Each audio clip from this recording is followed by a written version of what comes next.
con estos marcos. Y yo creo, digamos, también teniendo en cuenta uno de los mitos que había mencionado antes, que tiene sentido tenerlo en cuenta, porque muchas veces a la hora de presentar una periodización de los estudios de género, muchas veces se presenta la teoría feminista, la teoría queer y los estudios trans como si fueran parte de un mismo proceso. Como si fuera una cuestión de trayectoria que se puede pensar en términos de agregación. Y en realidad son líneas teóricas distintas, con compromisos distintos y con muchas tensiones entre sí. De hecho, los estudios trans también recuperan parte del núcleo duro de la teoría queer, pero tienen relaciones muy tensas con los desarrollos hechos en teoría queer. De hecho, Susan Stryker, a quien mencioné, dice que los estudios trans son como el gemelo malvado de la teoría queer.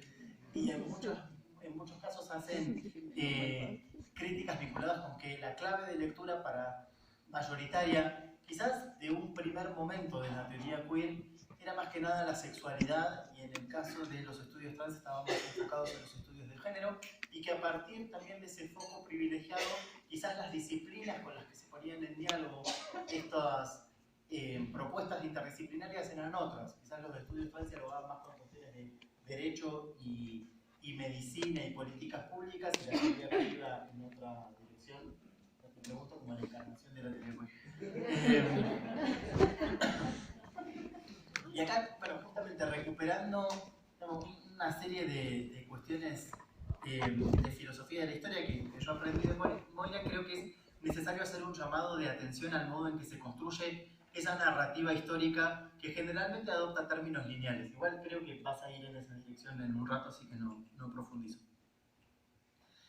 El debate que da surgimiento al campo de los estudios trans conjuga estas dos dimensiones críticas y por lo general se resume en una consigna que es la siguiente: nada de nosotros sin nosotros, que remite al activismo de las personas con discapacidad que se había desarrollado en los 70 y 80.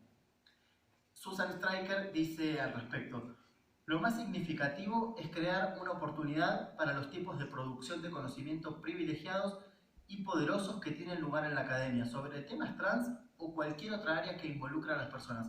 No solo es un conocimiento objetivante, lo que podríamos llamar conocimiento de, sino también conocimiento con. Conocimiento que surge del diálogo, que incluye personas trans que aportan un tipo adicional de conocimiento experiencial o incorporado junto con sus conocimientos formales y expertos.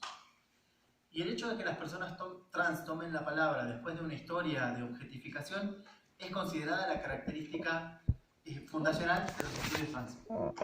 Es como una especie de ya basta epistémico significativo que marca la inauguración del campo.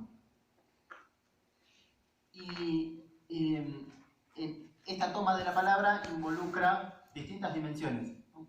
La articulación de una denuncia, en particular respecto de estos terrenos con los que se mantiene un vínculo crítico. De hecho, en el texto de Stryker esto se puede encontrar de una manera significativa. Dice: ni el feminismo ni los estudios queer, en cuya intersección emergieron por primera vez los estudios trans en la academia, estaban suficientemente preparados para la tarea de dar sentido a la complejidad vívida del género contemporáneo al final del siglo. Entonces, esa denuncia no tiene que ver solamente con una cuestión biográfica o anecdótica, sino con una cierta manera de pensar el género que tiene consecuencias en las condiciones objetivas de existencia de las personas. Sí, claro. Esto lo conecto con algo que alguien había comentado, creo que fuiste vos, ¿no? Que comentaste, alguien estaba sentado en esa zona, el tema de, bueno, los marcos teóricos que son insuficientes para pensar ciertas realidades, ¿no? Que yo hablé de lo de expandir el archivo y demás. Y acá me parece que queda muy claro, ¿no? Esta idea que dice Stryker de que estos marcos no están suficientemente preparados para la tarea de dar sentido a la complejidad y vida del género contemporáneo al final del siglo. Las formas de dividir el género se transforman, los dados no sirven, no son suficientes, sirven parcialmente, pero no son suficientes, entonces hay que desarrollar marcos teóricos nuevos. Gracias. Entonces, para articular una denuncia, para ser parte de discusiones en curso sobre estos temas y para reformular los términos y poner condiciones, justamente porque esos marcos no son capaces de dar sentido a sus existencias. experiencia.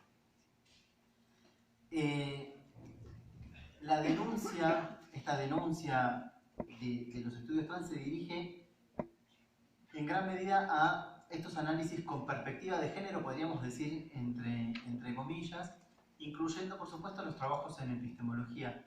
Nuevamente voy a citar a Mauro Cabral. Él dice: la absoluta dependencia ontológica de la perspectiva de género respecto de la diferencia sexual produce un inmediato y persistente efecto óptico. Dicha perspectiva solo ve mujeres y hombres. Esta reducción óptica le impone un límite férreo tanto a la posibilidad de reconocer el universo de subjetividades que excede el binario de género como a la de abordar críticamente la lógica que instituye órdenes diferenciados de subjetividad. El cierre ontológico y normativo de la perspectiva de género en torno al binario sexual incapacita su potencial crítico frente a fenómenos marcados por un fortísimo sesgo de género, tales como las intervenciones quirúrgicas normalizadoras practicadas en niñas intersex, el estigma y la vulnerabilidad que marcan la experiencia travesti, los requisitos corporales que vuelven sangrienta la resignación legal de género, la violencia familiar, social e institucional que sufrimos quienes expresamos formas no hegemónicas de la masculinidad y la feminidad. Pero no solo estos fenómenos son opacos o invisibles para la perspectiva de género, también lo es su propia economía interior, su reproducción del patriarcado como lógica falogocéntrica que identifica a los sujetos a partir de su cuerpo sexuado y los fija a lugares inapelables en su jerarquía y desigualdad.